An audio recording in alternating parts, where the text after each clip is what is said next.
MLA SI വാക്പോരിൽ SIക്കെതിരെ വകുപ്പുതല നടപടിക്ക് സാധ്യത. സംഭവവുമായി ബന്ധപ്പെട്ട assistant commissioner PK Ratnakumar SI ഷമീലിന്റെ മൊഴിയെടുക്കും.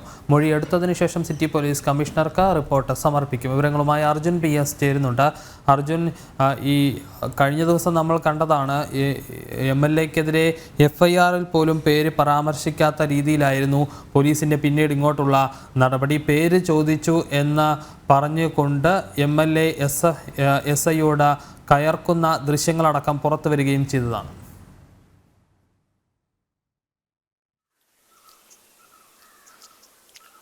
തീർച്ചയായും വിഷ്ണു, കഴിഞ്ഞ ദിവസം MLAയുടെ പേര് പോലും ചേർക്കാതെയാണ് ഇവർ FIR എഴുതിയിട്ടുണ്ട്, പോലീസ് FIR എഴുതിയിട്ടുണ്ടായിരുന്നത്.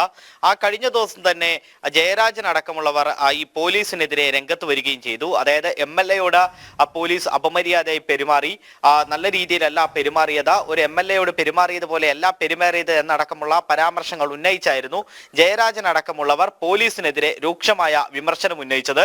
അതിൽ പിന്നെയാണ് ഇപ്പോൾ SIക്കെതിരെ നടപടിയെടുക്കാനുള്ള ഒരു തീരുമാനവുമായി പോലീസ് നീങ്ങുന്നത്. അതായത് അസിസ്റ്റന്റ് കമ്മീഷണറാണ് ഈ കേസ് അന്വേഷിക്കുന്നത്. കഴിഞ്ഞ ദിവസം തന്നെ MLA തന്നെ അപമാനിച്ചു എന്ന തരത്തിലുള്ള ഒരു പരാതി ഈ അസിസ്റ്റന്റ് കമ്മീഷണർക്ക് നൽകുകയുണ്ടായി. അതിനുശേഷമാണ് അസിസ്റ്റന്റ് കമ്മീഷണർക്ക് ഈ അന്വേഷണ ചുമതല നൽകിയത്. അസിസ്റ്റന്റ് കമ്മീഷണർ ഇവരുടെ മൊഴി എടുക്കുമെന്നാണ് നമുക്ക് മനസ്സിലാക്കാൻ കഴിയുന്നത്. അതായത് SIയുടെ മൊഴിയെടുക്കും, MLAയുടെയും അതുപോലെ തന്നെ നേഴ്സിംഗ് അസോസിയേഷൻ ഭാരവാഹികളെയും അവിടെ ഉണ്ടായിരുന്ന പിങ്ക് പോലീസിന്റെ മൊഴിയെടുക്കുമെന്നാണ് നമുക്ക് മനസ്സിലാക്കാൻ കഴിയുന്നത്. അതിനുശേഷമായിരിക്കും ആ കമ്മീഷണർക്ക് അസിസ്റ്റന്റ് കമ്മീഷണർ റിപ്പോർട്ട് നൽകുക. അതിനുശേഷമാണ് എന്ത് നടപടിയാണ് എടുക്കേണ്ടത്, ഏത് തരത്തിലാണ് ആ നടപടിയുമായി മുന്നോട്ട് പോകേണ്ടതെന്ന് തീരുമാനിക്കുന്നത് കമ്മീഷണർ ആയിരിക്കും. എന്തിനാൽ തന്നെയും MLA ഒഴിവാക്കിക്കൊണ്ട് MLAയെ സേഫ് ആക്കിക്കൊണ്ടിട്ടുള്ള ഒരു പ്രവർത്തനമാണ് നമുക്കിവിടെ നിന്നും കാണാൻ കഴിയുന്നത്. പോലീസിന് മുകളിൽ നിന്നുള്ള സമ്മർദ്ദം, വലിയ രീതിയിലുള്ള ഒരു സമ്മർദ്ദം ഉണ്ടെന്നുള്ളത് കൂടി നമ്മൾ മനസ്സിലാക്കുന്നു. നമ്മൾ കഴിഞ്ഞ ദിവസം പുറത്തുവിട്ട ദൃശ്യങ്ങളിൽ തന്നെ വ്യക്തമാണ്. അതായത് MLA കൃത്യമായി തന്നെ കൃത്യനിർവഹണം തടസ്സപ്പെടുത്തി പോലീസിനോട് ഷൗട്ട് ചെയ്ത് സംസാരിക്കുന്നതടക്കം നമ്മൾ കണ്ടതാണ്. കഴിഞ്ഞ ദിവസം ഉണ്ടായ സംഭവം ഇങ്ങനെയാണ്. അതായത് നേഴ്സിംഗ് അസോസിയേഷൻ ഭാരവാഹികൾ സമരവുമായി ബന്ധപ്പെട്ട് കളക്ടറേറ്റിലേക്ക് ചെല്ലുന്നു. പക്ഷേ അവിടെ പോലീസിനുണ്ടായ ഒരു പാകപ്പിഴ എന്നുള്ളത് ആ ഒരു സ്ഥലത്ത് ആവശ്യത്തിലുള്ള പോലീസ് ഉണ്ടായിരുന്നില്ല.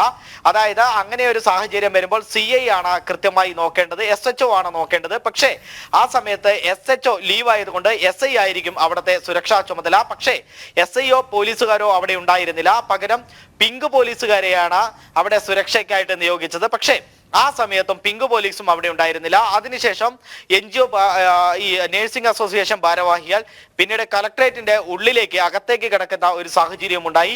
അത് പോലീസിന് തടയേണ്ടി വന്നു. ആ സമയത്താണ് MLA ഇവിടെ എത്തുകയും പിന്നീട് ഈ പരിപാടി ഉദ്ഘാടനം ചെയ്യാൻ നിൽക്കുകയും ചെയ്തത്. പക്ഷേ ആ സമയത്ത് പോലീസ് എത്തുകയും ഇത് ഉദ്ഘാടനം ചെയ്യാൻ പാടില്ല എന്ന് പറയുകയും ഇത് കളക്ടറേറ്റ് ആണ്, കളക്ടറേറ്റിന് പുറത്തു കിടക്കണമെന്ന് പറയുകയും ചെയ്തിരുന്നു. പക്ഷേ MLAക്ക് അത് ഇഷ്ടപ്പെട്ടില്ല. MLA പിന്നീട് തിരിച്ച് വാക്കേറ്റ മുതിരുകയായിരുന്നു. അതിനിടയ്ക്കാണ് ഒരു വനിതാ പോലീസ് എത്തുകയും പിന്നീട് SIയോട് എന്താണ് നിങ്ങളുടെ പേരെന്ന് ചോദിക്കുകയും, അതായത് കേസെടുക്കാൻ വേണ്ടി പേരെന്താണെന്ന് ചോദിക്കുകയും ചെയ്തു. ഇതായിരുന്നു MLAയെ കൂടുതലായി ചൊടിപ്പിച്ചത്. പിന്നീട് വന്ന SIയുമായിട്ടും MLA കയർക്കുന്ന ദൃശ്യങ്ങളടക്കം നമ്മൾ കഴിഞ്ഞ ദിവസം പുറത്തുവിട്ടിരുന്നു. അന്ന് തന്നെ കൃത്യമായ രീതിയിൽ MLA പറഞ്ഞിരുന്നു, നിങ്ങൾക്കെതിരെ കൃത്യമായിട്ട് നിങ്ങൾ ഏത് പോലീസാണ്, എവിടുന്നാണ് പോലീസ് ആയത് എന്ന തരത്തിലുള്ള ചോദ്യങ്ങളടക്കം MLA ചോദിക്കുന്നതും ആ വിഷ്വൽസിലൂടെ നമുക്ക് വ്യക്തമാണ്. അതിനുശേഷമാണ് പിറ്റേ ദിവസമാണ് ഇത്തരത്തിൽ MLA ഈ അസിസ്റ്റന്റ് കമ്മീഷണർക്ക് പരാതി നൽകിയത്. തുടർന്നാണ് അസിസ്റ്റന്റ് കമ്മീഷണർ ഇത്തരത്തിലുള്ള ഒരു പരിശോധന നടത്തുന്നതും ഇത്തരത്തിൽ മൊഴിയെടുക്കുകയും ചെയ്യുന്നത്. എന്തിനാൽ തന്നെയും ഇയാൾക്കെതിരെ SIക്കെതിരെ കൃത്യമായിട്ടുള്ള വലിയ രീതിയിലുള്ള കുറ്റകൃത്യം തന്നെയാണ് ചുമത്തിയിട്ടുള്ളത്. അതായത് ഇത്തരത്തിൽ MLAയോട് കയർത്തുന്നും MLAയോട് അപമര്യാദയായി പെരുമാറിയുമെന്നുള്ള ഗുരുതര കുറ്റമാണ് SIക്കെതിരെ ചുമത്തിയിട്ടുള്ളത്. മാത്രമല്ല ആ കൃത്യനിർവഹണത്തിൽ തടസ്സമുണ്ടാക്കി എന്ന തരത്തിലുള്ള ഒരു വകുപ്പ് കൂടി SIക്കെതിരെ ഇടുന്നുണ്ട് എന്നുള്ള ആ ഒരു കാര്യവും നമുക്ക് മനസ്സിലാക്കാൻ കഴിയുന്നു. എന്തിനാൽ തന്നെയും അല്പസമയത്തിനകം അല്ലെങ്കിൽ വരുന്ന ദിവസങ്ങളിലായിരിക്കും ഇത്തരത്തിൽ ഇവരെയെല്ലാം ചോദ്യം ചെയ്യുക.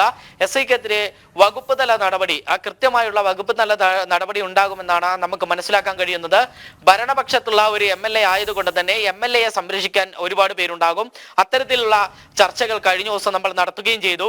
അതേ തുടർന്നാണ് LDF കൺവീനർ അടക്കം ജയരാജൻ അടക്കം ഇത്തരത്തിലുള്ള ഒരു പരാമർശം ഉന്നയിച്ചത്. അതായത് പോലീസിന്റെ ഭാഗത്താണ് കൂടുതൽ തെറ്റുള്ളത്, MLAയുടെ ഭാഗത്ത് തെറ്റില്ല എന്ന തരത്തിലുള്ള പരാമർശങ്ങളെല്ലാം നടത്തുകയും ചെയ്തു. തുടർന്നാണ് ഇത്തരത്തിലുള്ള ഒരു സംഭവം ഉണ്ടാകുന്നത്.